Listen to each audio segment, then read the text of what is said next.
बाबुळगाव शहरात इस्लामचे संस्थापक पैगंबर मोहम्मद यांची जयंती मोठ्या उत्साहात साजरी करण्यात आली।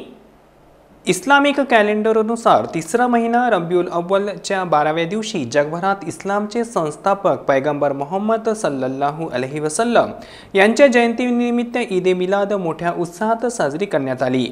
या मंगल दिनानिमित्त बाबुळगाव शहरातील विविध मशिदींमध्ये विशेष प्रार्थनांचे आणि कार्यक्रमाचे आयोजन करण्यात आले होते। पैगंबर मोहम्मद यांच्या शांतता, सहिष्णुता आणि मानवतेच्या शिकवणीचे स्मरण करून त्यांच्यावर प्रेम व्यक्त करण्यात आले। या दिवशी पहाटेपासूनच बाबुळगाव शहरातील जामा मस्जिद, गौसिया मस्जिद आणि रहमानिया मस्जिदमध्ये मुस्लिम बांधवांनी नमाज अदा केली। अनेक ठिकाणी मिरवणुका काढून या नबी सलाम अलैका अशा घोषणा देत पैगंबरांच्या शिकवणीचा संदेश देण्यात आला। या मिरवणुकांमध्ये लहान मुले, तरुण आणि वडीलधारी मंडळी मोठ्या संख्येने सहभागी झाले होते। मिरवणुकीच्या मार्गावर ठिकठिकाणी सरबत आणि मिठाई वाटून शुभेच्छाचे आदानप्रदान करण्यात आले।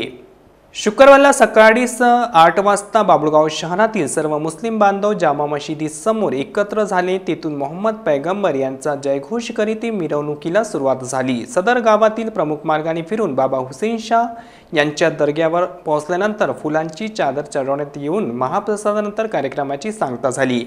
मिरवणुकीच्या मार्गावर नागरिकांनी व बालगोपांसाठी मिठाईचेही वाटप केले।